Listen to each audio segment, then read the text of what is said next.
마태복음 1장 18절부터 25절까지 제가 봉독하겠습니다. 이제 예수 그리스도의 태어나심은 이러하니라. 그분의 어머니 마리아가 요셉과 청혼하였을 때 그들이 함께 오기 전에 그녀가 성령님으로 말미암아 아이를 뵌 것이 드러났더니, 여기서 그분의 어머니 마리아가 되어 있는데, 이거 앞으로 이것을 잘 좀 생각을 해야 될 것 같아요. 킹제임스 영어 보면 그분의 어머니로서예요. 이게 어머니라고 확정 줘준 게 아닙니다. 어머니로서, 그러니까 하나님께서 그 마리아를 이렇게 사용하신 거죠.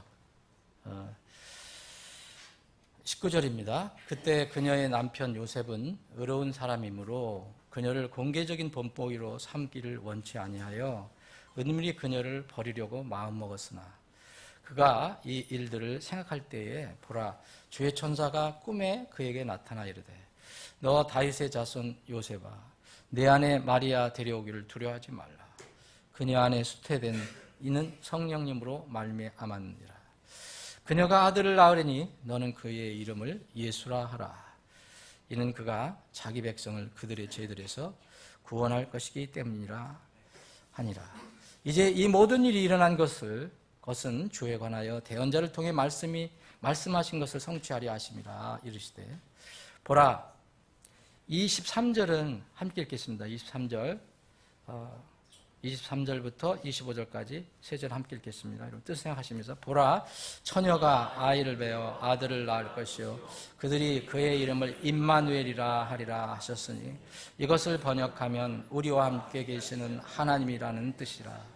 이에 요셉이 잠에서 깨어 일어나 주의 천사가 자기에게 지시한 대로 행하여 자기 아내를 데려오고 그녀가 그녀의 맏아들을 낳기까지 그녀를 알지 아니하다가 나음에 그의 이름을 예수라 하니라.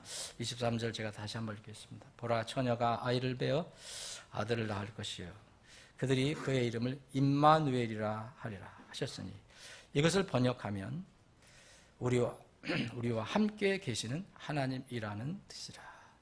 아버지 하나님, 오늘 저희들의 건강한 마음과 건강한 몸을 주셔서 하나님의 집에 모여 주님을 경배할 수 있도록 귀한 기회를 허락해 주심을 감사합니다. 많은 사람들이 이런 기회를 갖는 것이 아닙니다. 지금 중국에서는 이제 여러 가지 교회를 핍박하고 믿음을 핍박하는 일들이 더 심하게 일어나고 있습니다. 우리 교회가 파송한 그 다니엘 선교사는 지금 어려움을 겪고 있습니다. 주님, 자유로운 예배를 드리지 못하고 있습니다. 그러나 우리는 아직도 자유 속에서 숨을 쉬며 주님을 마음껏 예배할 수 있게 해주셔서 참으로 감사합니다.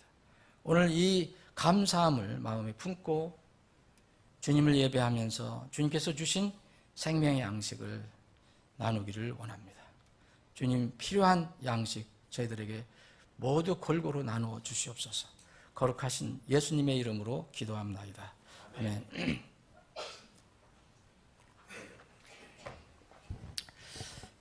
저도 감기가 좀 있는데 들어오지도 않고 이렇게 뱅뱅 돌고 있어요. 그래서 목이, 그런데 여러분들 이해를 좀 해주시면 좋겠습니다.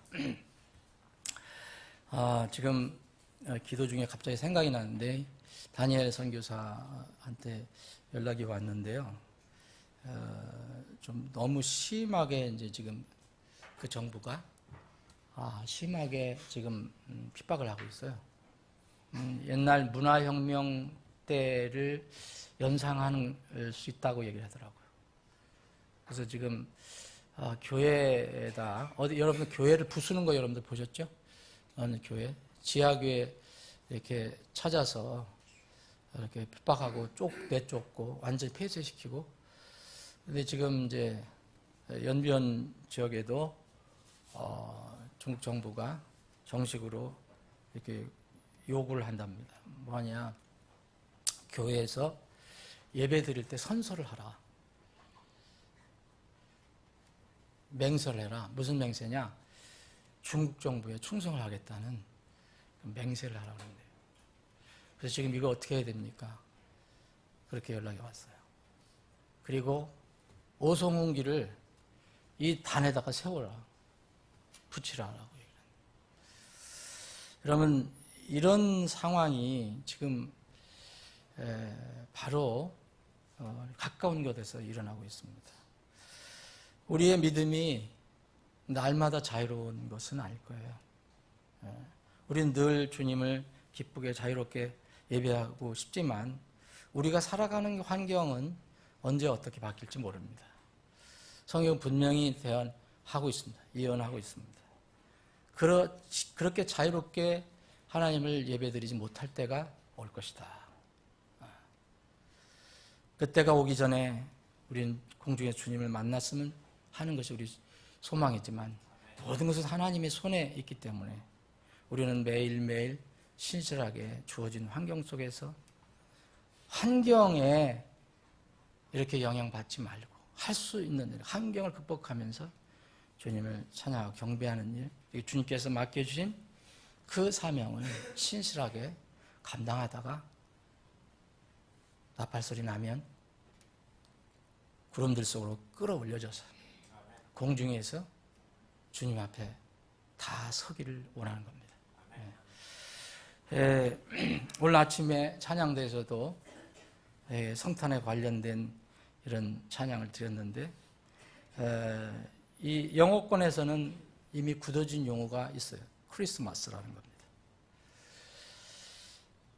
이 주님의 초림을 곧 거룩하신 하나님께서 육신으로 오신 날을 이제 기념해서 세상이 이렇게 기념하고 있습니다. 지키고 있습니다. 이게 12월 25일이에요.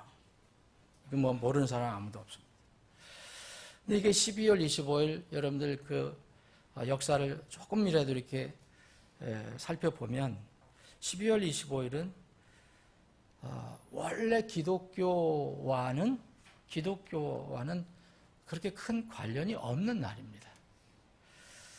12월 25일은 원래 로마 사람들이 태양신을 기리는 겨울 동지 축제와 관련되는 그런 날입니다. 이런 이론에 의하면은 로마의 대주교 율리우스 1세가 AD 350년에 이미 이제 기독교가 공인된 이후에 12월 25일을 대부분의 로마 사람들이 그동안 즐겨왔던 지켜왔던 그 축제일을 이제 기독교화해서 12월 25일을 그리스도의 탄생일로 선포하게 된 것이 이제 12월 25일의 역사적인 기원이라고 할 수가 있습니다. 이런 이론에 동의하지 않고 다르게 주장하는 분들도 있어요. 그런데 그 이후로 4세기 이 교부인 어거스틴은 기독교 이 12월 25일 기독교에서 기념하는 그리스도의 탄생일이라고 하는 이 날을 어떻게 개선했느냐? 예수님께서 수태하신 날, 누가복음 2장을 보시면 거기에 이제 침례자 요한이 이렇게 수태하는 내용이 나옵니다. 침례자 요한. 그리고 침례자 요한과 예수님은 딱 6개월의 차이가 있어요. 예수님이 6개월 후에 오시죠.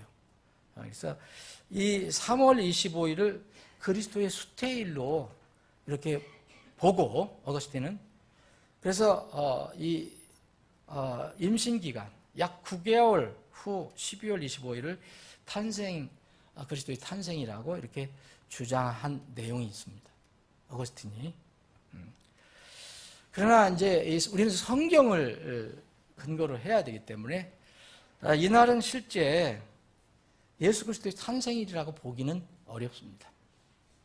누가복음 2장 8절에 보면 바로 그 지역에서 어떤 지역입니까? 베들레헴 지역. 이 조세 등록을 하러 왔던 그 예수 그리스도의 육신의 부모 요셉과 마리아가 한 여관에 이제 머물게 되는데 그 여관이 그 절기를 지키고 조세 등록을 하려고 온 사람들한테 꽉 차갖고 방이 하나도 없게 되죠. 그래서 방을 구할 수가 없어서 가장 허름하고 낮은 곳인 이 말이 있는 이 말 마구간에 그것도 빈 구유통에 할 수 없이 순사하는 거죠.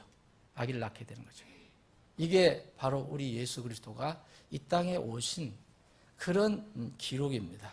여기에 보면 누가복음 2장 8절에 보면 바로 그 지역에서 목자들이 들에 거하며 밤에 양떼를 지키더니 이런 말씀이 나와요. 그래서 이 천사가 밤에 들에서 양떼를 지키던 이 목자들에게 가서 기쁜 소식을 알려주게 됩니다. 그래 이런 것을 보면은 지금 이 그때 당시 베들레헴을 포함해서 예루살렘을 포함한 그 유대 지역의 그 날씨, 기후를 보면 거의 불가능하다. 왜냐하면 12월 25일 날 그 목자들이 들에 가서 양떼를 풀을 먹일 수 있는 그런 상황이 아니라는 거죠. 이미 거기 팔레스타인 그 지역 유대 땅에는 12월이 되면 거기도 추워져서 이제 그동안 방목하던 양떼를 돌보던 그런 사람들이 거의 10월 말, 늦어도 11월 초는 다 우리로 들여보내요. 불도 없고 추운데 할 수 없잖아요. 왜 밤에 가서 그렇게 떨고 있습니까? 그래서 그런 걸 보면 12월 25일은 예수님이 탄생한 날이라고 보기는 어렵다. 이런 또 자료가 있습니다. 베들레헴이 속한 유다 산지의 12월은 매우 춥습니다. 유다 산지에 인접한 유대 광야 역시 12월 밤은 몹시 춥습니다. 여러분 유대 광야 그리고 그 넘어 이런 곳에 팔레스타인 지방에서 지금도 유목민이 있어요. 아시죠? 유목민들, 베두인이라는 유목민이 있어요. 지금도 있어요. 이 베두인들은 이 유대 광야, 팔레스타인 광야 그 지역에 정착해 있는 사람들인데 왔다 갔다 하는 사람들인데 12월 추운 겨울밤에는 밖에서 양떼를 돌보지 않는다라고 얘기합니다. 그래서 겨울밤에는 양떼를 축사에 들여와서 보호하는 것이 일반적인 그런 모습이다. 그래서 이런 걸 보면 12월 25일이 과연 예수님이 나신 날이냐에 대해서는 이제 근거가 좀 미약합니다.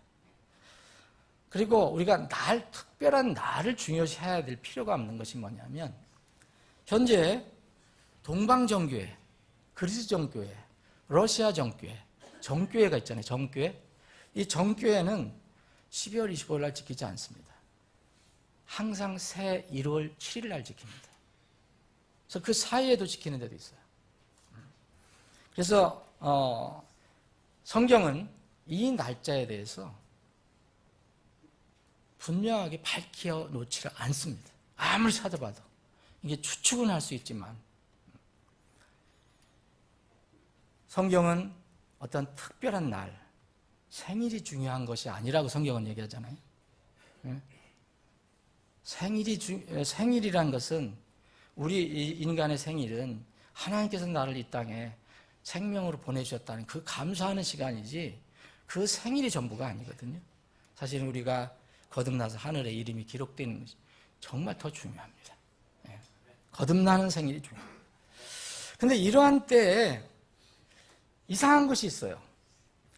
요새는 이제 안티 기독교가 많거든요. 그래서 이 사람들이 얘기할 때는 거의 기독교라고 말하지 않습니다. 거기다가 이제 개자를 붙여갖고서 부르죠. 개독교라고 부르는데 이 개독교라고 조롱하는 이 세상에서도 이날만큼은 반대하지 않아요. 우리나라에도 반대하지 않습니다. 앞으로는 어떻게 될지 모르지만 또 뭐 모슬렘 사람들이 우리 교회 이제 우리 나라에 많이 들어오기 시작하는데 만민으로 그럼 그때 가서 수가 늘어나면 어떻게 될지 모르겠어요. 하지만 지금까지는 이 세상에서도 개독교라고 비난을 하면서도 이날은 반대하지 않습니다. 오히려 세상도 이날을 즐기는 것처럼 저는 보여요. 무슨 뜻인지 모르고 그냥 육신의 즐거움으로 지키는 그런 것이 강합니다. 이미 상업성으로 크게 오염됐어요. 육신의 즐거움과 타락과 이런 쾌락. 그래서 어떤 통계에 의하면 이 시즌이 범죄가 가장 많이 일어나는 시즌으로도 나오기도 합니다. 참 묘한 거죠. 그래서 우리는 참으로 이 시즌을 정말 이 의미를 생각하고 경건하게 보내야 합니다. 성경은 날짜는 밝히지 않지만 그럼에도 불구하고 예수 그리스도의 탄생에 대해서는 길게 기록하고 있어요. 마태복음 오늘 우리가 읽은 부분 그리고 2장에 어린아이 예수 그리스도를 경배하려고 오는 사람들, 동방에서 온 사람들의 이야기를 또 기록하고 있습니다. 누가복음 2장에는 더 길게, 이 누가는 더 자세하게 기록하고 있습니다. 이미 크리스마스라고 하는 것은 서양권에서는, 영어권이 아니더라도 서양권에서는 다 굳어진 어떤 일종의 문화 이벤트예요. 우리 같으면은 설과 같은 거예요. 추석과 같은 거예요. 무슨 명절과 같이 굳어졌어요. 네? 그래서 우리가 그것을 무시할 수는 없어요. 그 사람들이 그것을 어떤 명절의 의미로 생각하는 것을. 근데 우리 성경 신자는 두 가지 극단적인 태도를 피해야 한다고 저는 생각합니다. 여러분들 성경을 믿는 성경 신자라면 첫 번째로는 성경과 관련이 없는 이 소위 이야기하면 성탄절과 관련된 이런 모든 풍습이 하나님으로부터 온 것이냐 아닌가, 그 그리스도의 탄생, 이 성육신 임마누엘, 하나님과 우리와 함께 하신다는 이런 의미의 이 성탄절의 풍습과 맞는 것이냐를 생각해 봐서 성경적이 아니라는 것은 우리가 과감히 버려야 한다고 저는 생각합니다. 여러분들이 개인적으로 버리든 안 버리든 제가 간섭할 건 아니지만 우리 모임에서는 그렇게 하지 않습니다. 대부분 이제 크리스마스 트리를 만들어요. 그럼 보기에 아름답죠. 그런데 거기에 들어있는 것은 전혀 예수 그리스도와는 상관이 없는 것들입니다. 오히려 구약에서는 이 푸른 나무를 세워놓고 이 이스라엘 사람들이 우상숭배를 한 장면이 나옵니다. 반드시 그것과 연결된다고 볼 수는 없겠지만 전혀 예수 그리스도의 탄생과 상관이 없는 그런 것들을 우리가 육신의 즐거움 그리고 그때 상황의 어떤 그런 분위기 때문에 그렇게 할 필요는 없다. 그리고 대표적인 이 크리스마스 시즌에 거짓말을 우리가 해야 되는 게 있습니다. 해서는 안 됩니다. 우리는 그렇게 하지 않지만 세상은 다 그렇게 해요. 근데 요새는 좀 시들해지긴 한 것 같아요. 산타클로스의 선물입니다. 이거는 부모님들이 정말 드러내놓고 거짓말하는 거예요. 네, 감성적으로 낭만적으로 그렇게 이해할 사람은 있을지 모르지만 우리는 낭만과 감성이 말씀보다 앞서서는 안 되거든요. 네, 산타클로스는 가상의 인물이고요. 물론 어떤 사람이 있었어요. 근데 그 사람을 이제 칭한 건데 이 사람이 굴뚝을 타고 온다든지 새벽에 와서 이렇게 자는 동안에 뭘 갖다. 저도 참 어렸을 때는 그런 말을 듣고 사실 우리 돌아가신 부모님 무슨 크리스마스 선물 주신 적은 없었지만은 그래도 그런 말을 듣고 자랐어요. 그래서 참 그거 한번 받았으면 좋겠다라는 생각도 해봤는데 나중에 진리를 알고 나서는 그건 헛된 것이다. 그래서 최소한도 여러분 아이들에게 선물을 주시더라도 그런 말은 할 필요가 없습니다.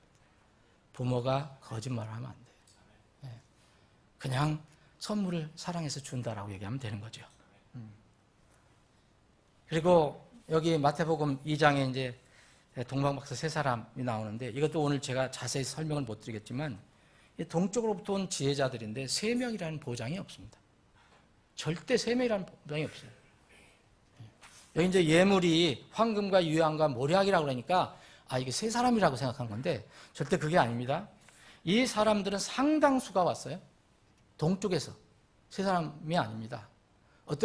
그래도 최소한 제가 믿기로는 3사람 이상 어떤 무리들이 모여서 가장 귀한 거를 자기들이 준비해 가지고 온 겁니다. 황금과 유향과 몰약 가장 그때 비쌌던 거예요.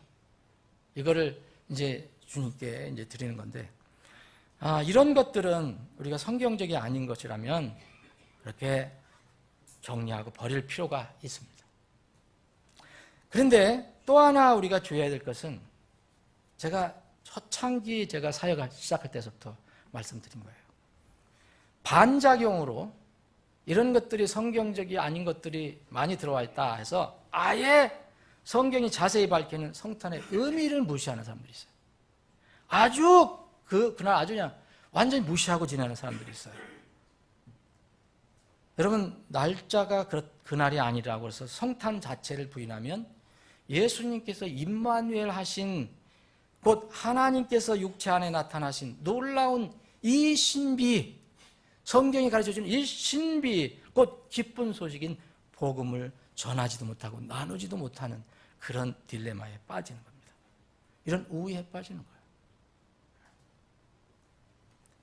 성경을 믿는 교회와 성도들의 지혜는 바로 성경이 가르치는 대로 그대로 따르는 데 있는 것입니다.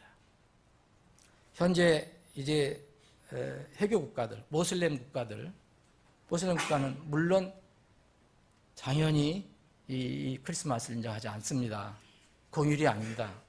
근데 또 아주 좀 강하지 않은 그런 모슬렘 국가, 예를 들어서 요르단, 레바논, 인도네시아 이런 데는 공휴일로 정해져 있어요. 이거 쉬워요. 그리고 모슬렘 국가는 물론 없지만 옆에 있는 중국 공휴일 아닙니다. 일본도 공휴일 아니에요. 북한은 더 말할 것도 없죠. 거기는 태양절이 대신했어요. 태양절 아시죠? 김일성 탄신일이라고 해갖고 그게 하나님이로 믿는 거잖아요. 태양절로 바꿨어요. 그래서 이 중국, 일본, 북한 이런 나라들 제한, 모슬렘 국가를 제한 거의 모든 나라들이 공휴일로 지정하고 있습니다. 여러분들도 그래서 그날 쉬는 거예요. 이것만큼은 여러분들 그래도 정부에 감사해야 돼요. 그날 여러분 출근하라면 해야 되잖아요. 이 공휴일을 지혜롭고 의미 있게 보내야 한다고 저는 생각합니다. 어떻게 의미롭게 보내야 하느냐? 바로 이 성경이 밝히는 왜 예수 그리스도께서 오셔야 하는가? 이것을 우리가 나누는 시간으로 보내야 한다는 거죠. 이것을 우리 자녀들에게 가르치고 교육시키는 그런 시간으로 삼아야 한다는 거죠. 여러분, 여러분들이 지금 기다리는 것은 뭡니까? 예수 그리스도의 초림입니까? 아니죠. 우리가 기다리는 것은 예수 그리스도의 다시 오심입니다. 재림입니다. 근데 초림이 없으면 재림이 있을 수가 없어요. 재림이라는 건 다시 오신다는 거거든요. 한 번 오셔야 되는 거예요. 그분이 자기에게 오신 사람은 그래서 재림이 소망이 되는 거예요. 지금 여러분 눈먼 이스라엘 사람들 하나님의 경륜 가운데 이것도 신비예요. 이스라엘 백성들이 지금 이방인들 중에서 구원받은 사람들이 수가 차여지기 전까지는 그들이 눈먼다고 그랬잖아요. 놀라운 신비죠. 그러니까 그 이스라엘 사람들은 지금 누구를 기다리고 있습니까, 여러분? 지금 처음 오시는 메시아를 기다리고 있어요. 여러분 이스라엘 땅에 가서 물어보세요. 그들 다 메시아를 기다려요. 예수 그리스도를 메시아로 인정하지 않기 때문에. 그러나 여전히 구약 성경에는 메시아가 있다고 얘기하기 때문에 메시아가 온다고 얘기했는데 그들은 신약을 인정하지 않거든요. 그러니까 그들은 지금 메시아 초림주를 기다리고 있습니다. 이게 무서운 일이 되는 겁니다. 이 초림주를 기다린다면 성경의 예언 중에서 나중에 누가 나타납니까? 자기가 그리스도다라고 나타나는 사람이 있는 거예요. 이게 적그리스도예요. 그래서 이스라엘 사람들이 적그리스도에 빠져가는 거죠. 처음에. 그래서 7년 환란을 겪게 되는 거죠. 자, 여기에 의미가 있습니다. 우리는 다시 오실 주님을 만나려면 반드시 초림을 겪어야 돼요. 그러니까 역사적으로 여러분 12월 25일이 예수님의 탄생이라는 이런 것은 의미가 없어요. 내 안에 구원자 대신 메시아 대신 그리스도 대신 그분이 초림한 적이 있는가? 이 초림을 경험하지 않은 사람은 주님 재림 오실 때는 뭐가 됩니까? 소망이 아니라 절망이 되고 무서움이 되고 심판이 될 것입니다. 그래서 우리는 최소한도 이런 시즌에는 왜 예수님의 초림이 중요했는가? 왜 예수님의 초림이 필요했는가? 이것을 마음속에 깊이 생각해 봐야 됩니다. 사랑하는 여러분, 여러분들 마음의 지성소에, 여러분들의 양심 속에 세상의 구원자이신 예수 그리스도께서 이미 오셨습니까? 이것이 이 시즌에 하나님께서 여러분들에게 질문하시는 거예요. 말씀이신 예수 그리스도께서 여러분 가운데 지금 거하고 계십니까? 임마누엘은 유대인을 통해서 이루어진다고 그랬습니다. 요셉, 마리아 다 유대 사람들이. 그래서 구원은 유대인에게서 난다고 예수님이 그 우물가에 그 예언에 이게 말했어요. 사마리아 여인에게 얘기해 줬어요. 유대인에게서 난다. 구원은 유대인에게서 난다. 이거는 어쨌든 육체적으로 오신 분이니까 어떤 계통이 있다는 거예요. 그분이 한민족으로 오시지 않았어요. 성경은 분명히 그걸 얘기합니다. 그래서 임마누엘이라는 것은 하나님이 우리와 함께 하신다는 것은 누구를 통해서 이루어지시냐? 유대인을 통해서 이루어진다는 거예요. 예수 그리스도의 민족은 바로 민족성을 따진다면 바로 유대인입니다. 그래서 유대인의 왕으로 오셨다고 얘기하는 거예요. 근데 그분은 유대인만을 구원하는 게 아니라 유대인을 포함해서 모든 인간의 왕으로 오신 분입니다. 그래서 구약은 이스라엘의 대속제도를 자세히 설명하고 있잖아요. 지난주에도 잠깐 말씀드렸지만 대속제도라는 건 뭡니까? 이스라엘 백성들이 왜 그렇게 그 복잡하고 얼마나 내용이 많습니까? 그런 거. 이것들을 법으로 하나님께 제정해서 이스라엘이 지키게 했는가? 이스라엘을 위한 대속제도. 이스라엘 백성이 죄를 지으면 어떻게 처리해야 되는가? 하나님 백성으로서. 이것을 구약은 자세하게 설명해 주고 있어요. 레위기에 보면 5가지 헌물이 나와요. 제사, 옛날 용어로는 제사가 5가지 제사가 나와요. 번제에서부터 마지막 속건제까지 나와요. 용어는 요새 뭐 조금 다르게 얘기하지만 이제 번제, 소제를 우리가 이제 음식 헌물로 얘기합니다. 화목제를 화평 헌물로도 얘기해요. 죄 헌물, 이건 속죄제라고도 얘기했죠. 그리고 범법 헌물, 속건제, 이런 큰 5대 희생 헌물이 나옵니다. 여러분, 이것을 포함해서 이 유대인들이 했던 모든 이 헌물은 하나님께서 이스라엘을 위해 세우신 대속제도를 이야기하는 겁니다. 이스라엘을 어떻게 구원해 주실까? 이 대표적인 여러 가지 헌물 제도가 있고 또 특별히 이스라엘 사람들 12지파 중에서 한 지파를 특별히 뽑아갖고 다른 11지파의 관계를 만들어 놓으셨어요. 이스라엘의 남자들 중에서 처음 난 자들 다 계수하라 했잖아요. 처음 난 자들. 그 사람들 대신 레위 사람들을 뽑아서 그 레위 사람들을 전임으로 쓰십니다. 하나님께서. 그래서 그들을 처음 난 자를 내 것이라고 했는데 그 레위 사람들을 대신 내 것이다 그랬어요. 그럼 처음 난 자가 많으면 레위 사람들보다 많으면 어떻게 했습니까? 그들이 자기 값을 속전제를 치러야 돼요. 성전에 값으로다가 한 사람당 5세겔씩 따져갖고서 다 냈어야 돼요. 그래야지 자유로워졌어요. 다른 11지파는 그래서 한 지파, 레위 지파를 회중에서 성막에서 전적으로 섬기게 했던 것이 바로 이런 것들이 제사제도라든지 이런 모든 것들이 온 인류를 위해서 그리스도께서 대속사역을 이루시기 위한 맛복이었고 예형이었다는 거예요. 여러분 구약을 아무리 연구해도 다시 오실 그리스도의 완성된 사역을 모르면 대속사역을 모르면 여전히 눈이 멀어서 지금 초림을 기다리는 이스라엘 사람처럼 되는 겁니다. 이스라엘의 그 대속사역, 대속제도가 신약교회에서는 예수 그리스도 탄생으로 이어집니다. 왜냐하면 예수 그리스도의 탄생, 오자마자 여러분 인간들도 다 뭐 영원히 살지는 못하지만 처음 날 때부터 죽기로 작정하고 왔다 그러면 여러분 기분이 좋겠습니까 여러분? 예수님은 오실 때부터 죽기로 정해놓고 정해지고 온 분입니다. 희생화물로 오신 분이에요. 희생화물로. 이것이 성탄의 의미입니다.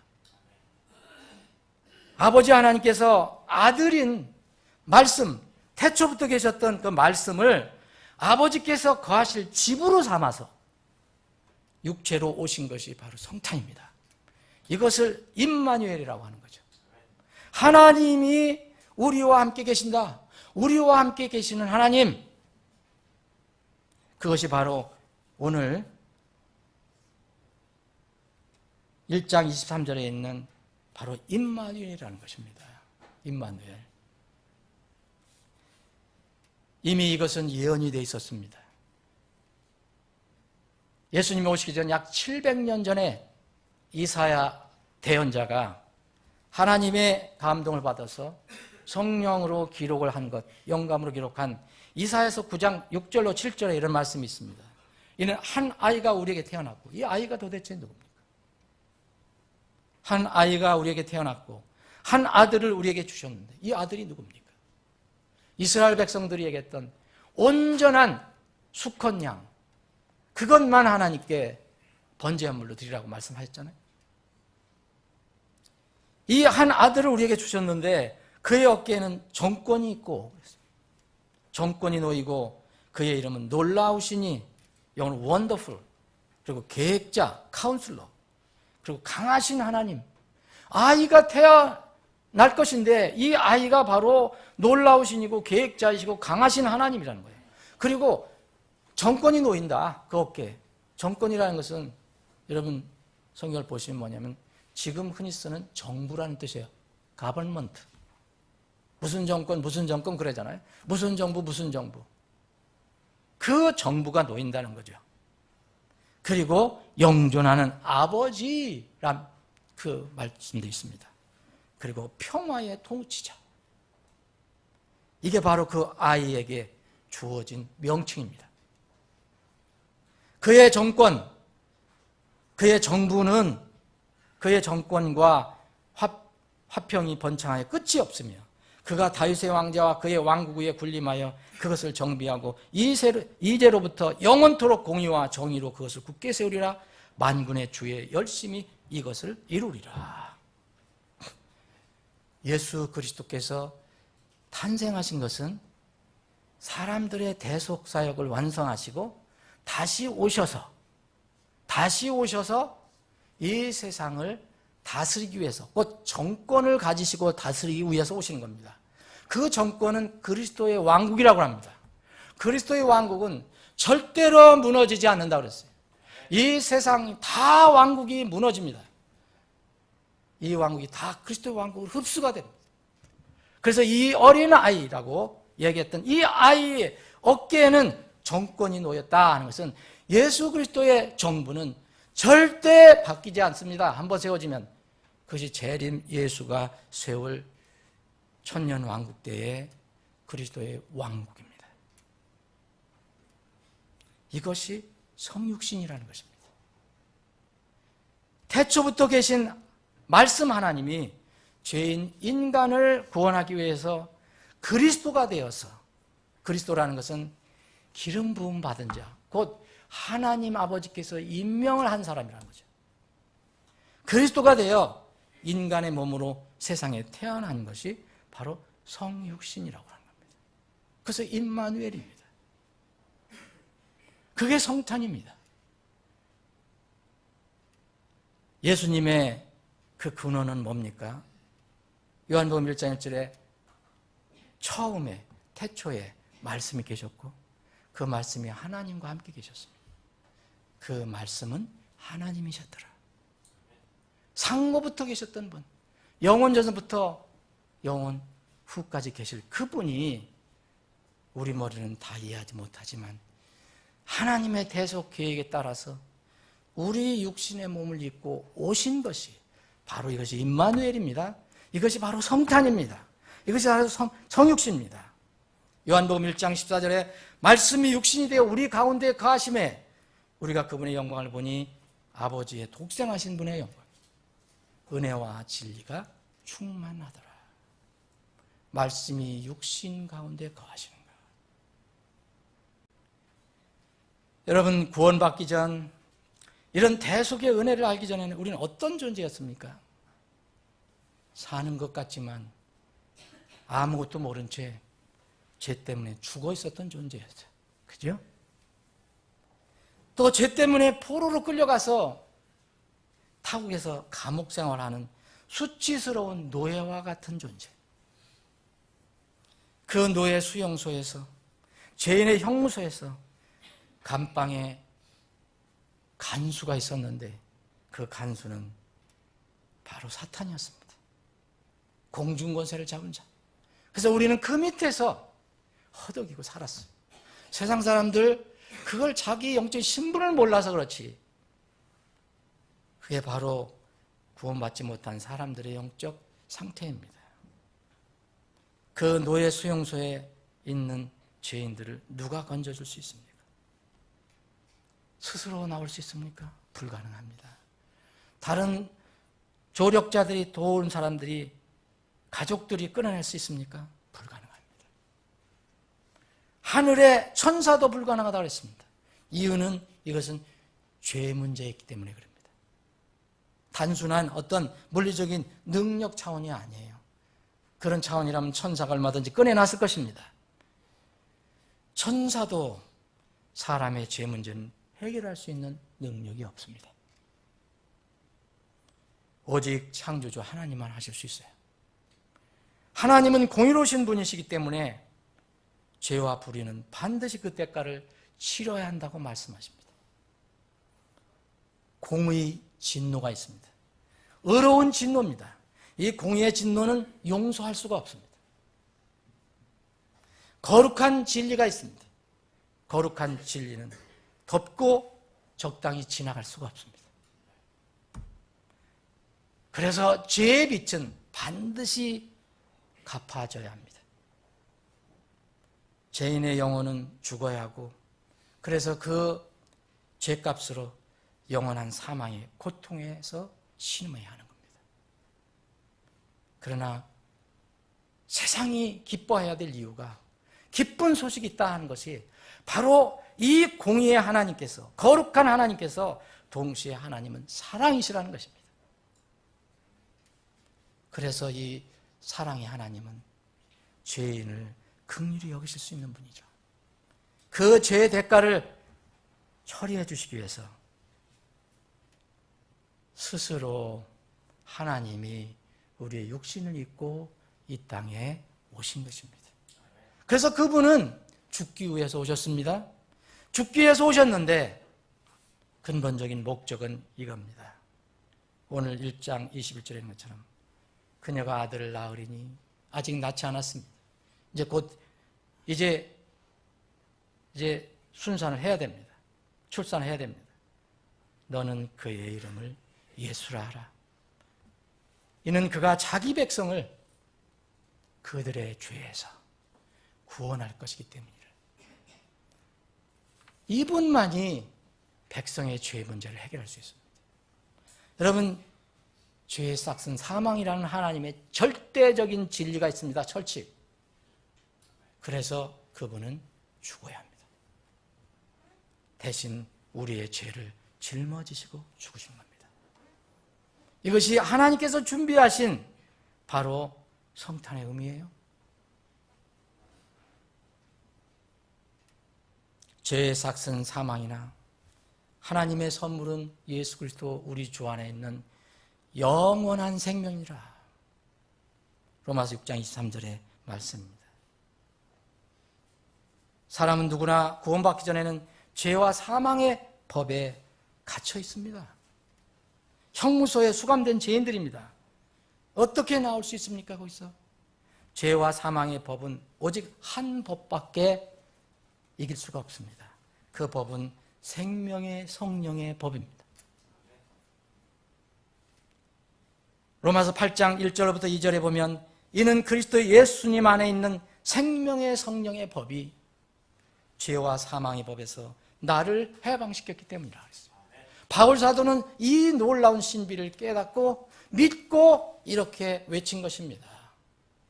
나는 전에는 죄와 사망의 법에 갇혀있던 그런 죽을 죄인이었는데, 이 죄수였는데, 이제는 그리스도 예수님께서 오셔서 이 대속사역을 완성하셨으므로 그 예수 그리스도 안에 있는 생명의 성령의 법이 이 죄와 사망의 법을 깨부수고 나를 자유롭게 해방시켰다라고 말한 것입니다.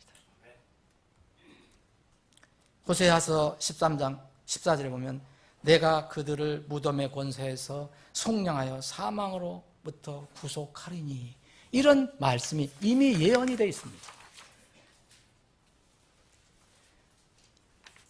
사랑하는 여러분, 바로 구약의 이스라엘에 주셨던, 법으로 주셨던 이 대속제도는 바로 임마누엘 하신 예수 그리스도의 대속사역의 모형이었습니다.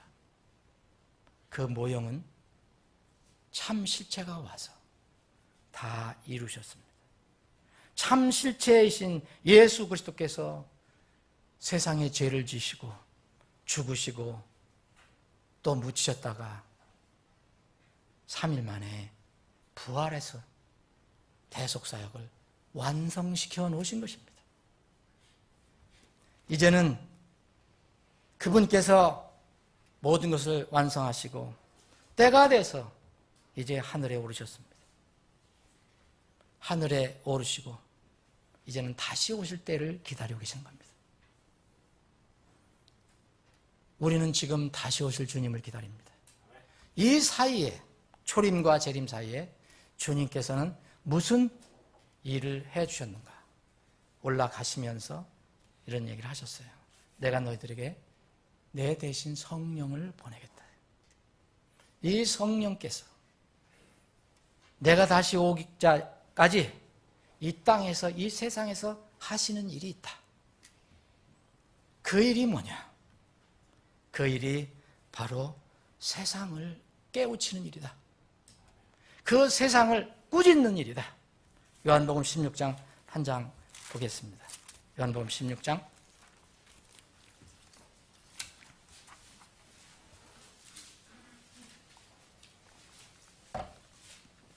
7절부터 그럼에도 불구하고 내가 너희에게 진실을 말하노니 내가 떠나가는 것이 너희에게 유익하니라. 내가 떠나가지 아니하면 의로자께서 너희에게 오지 아니하시리라. 그러나 내가 떠나면 내가 그분을 너희에게 보내리니 그분께서 오셔서 죄에 대하여 의에 대하여 심판에 대하여 세상을 꾸짖으시리라. 성령께서 그렇게 꾸짖으신다는 거예요. 세상을.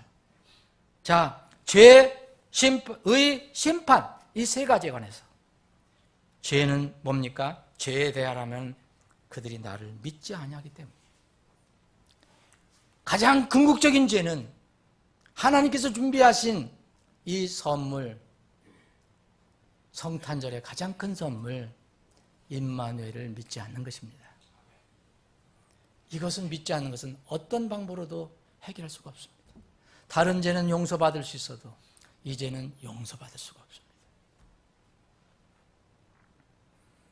그래서 성령님은 지금도 계속 죄에 대해서 얘기하시는 겁니다.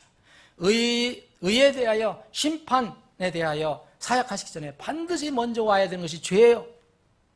그분이 오신 것은 그분의 백성들을 그들의 죄에서 구원하시기 위해서 오셨다고 했습니다. 그래서 죄를 알아야 되는 겁니다. 죄를 모르면 절대 구원받을 수 없습니다. 자기가 죄인이라는 것을 고백을 하지 않으면 절대 구원을 받을 수 없습니다. 그 사람은 종교인은 될 수 있어도 구원을 받을 수가 없습니다.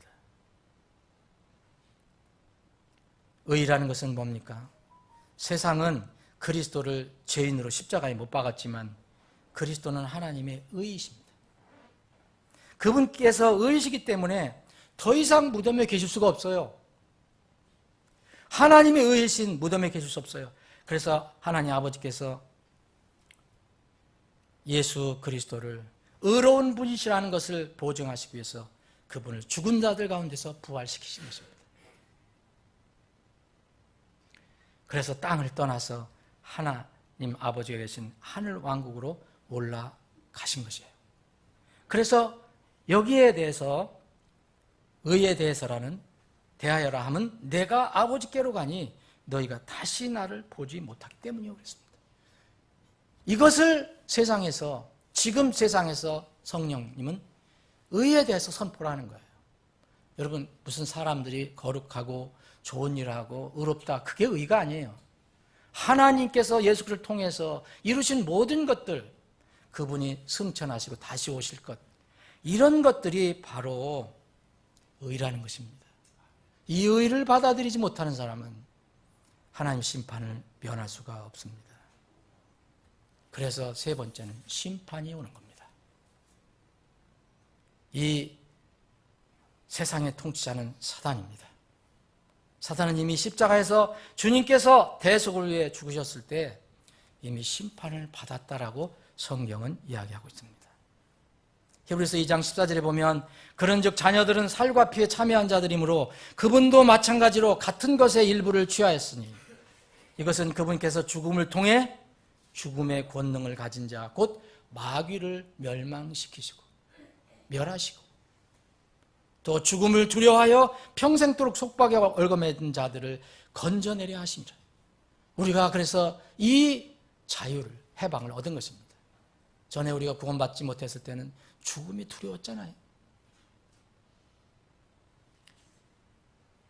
성령께서 왜 심판에 대해서 세상을 꾸짖으십니까? 이 세상을 사랑해서 하나님께서 보내주신 독생자 예수 그리스도를 세상은 믿지 않습니다. 이 세상의 통치자인 대신 사단을 따르고 있습니다. 그래서 세 번째는 반드시 심판에 대해서 얘기해야 됩니다. 요한복음 12장 31절에 이제 이 세상에 대한 심판이 있으니 이제 이 세상의 통치자가 쫓겨나리라. 그래서 이 통치자를 바로 이 임마누엘, 성탄의 의미를 받아들이지 않는 사람들에게는 그 마귀를 따르기 때문에 그것으로 갈 수밖에 없는 것입니다. 마태복음 25장 41절에 저주를 받은 자들아 너희는 내게서 떠나 마귀와 그의 천사들을 위하여 예비된 영존한 불에 들어가라 그랬습니다. 이것이 마지막 심판입니다. 말씀을 정리하겠습니다. 임마누엘을 이야기하는 이 시즌은 죄와 의와 심판에 대해서 세상을 심판하시는 성령님의 꾸짖으심에 대해서 깊이 생각해야 하는 계절입니다. 이러한 성령님의 계시와 깨우침과 경고에도 불구하고 자신의 영혼의 문을 열지 않고 유일한 구원의 길이요 진리요 생명이신 예수 그리스도를 거역하면 성령님께서 마지막 심판을 선포하시고 집행하실 수밖에 없습니다. 그래서 세 번째 책망은 심판에 관한 것입니다.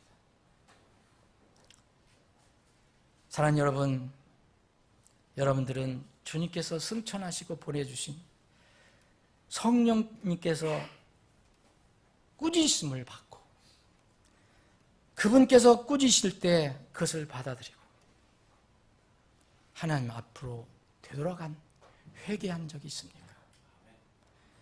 여러분, 죄와 무서운 형벌을 알고 죄인임을 고백하고 나의 죄를 주님의 의로 대체하고 영원히 심판을 받지 않는다는 그 선언을 말씀을 통해서 받은 적이 있습니까?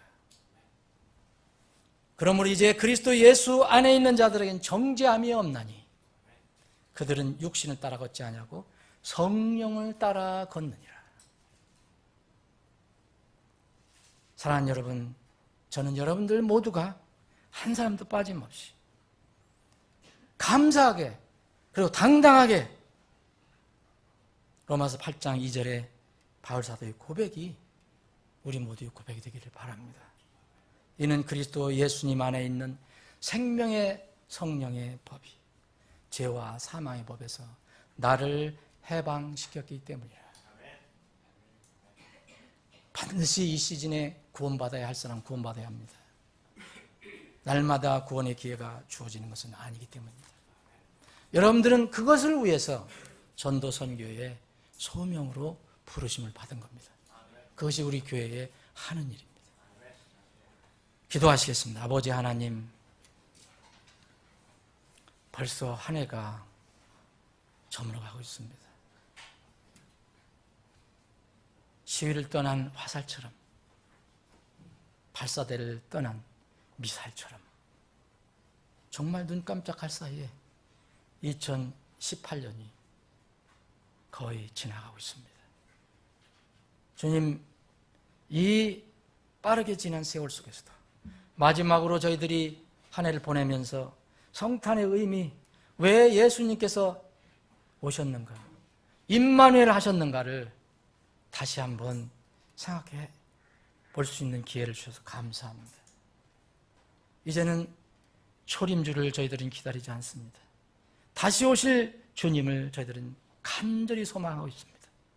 그런데 이 세상엔 지금도 초림을 기다리는 사람들이 있습니다. 또 더 참 안타까운 것은 초림주가 무엇인지도 모르는 사람들이 있습니다. 주님, 이런 사람들을 향해서 우리가 나가라고 말씀하셨습니다. 너는 세상에 가라고 말씀하셨습니다. 그 일을 저희들이 감당할 수 있도록 믿음의 믿음을 더해 주시옵소서. 우리에게 힘을 주시고 능력을 주셔서 이 사명을 잘 감당할 수 있게 해 주옵소서. 거룩하신 예수님의 이름으로 기도합나이다. 아멘.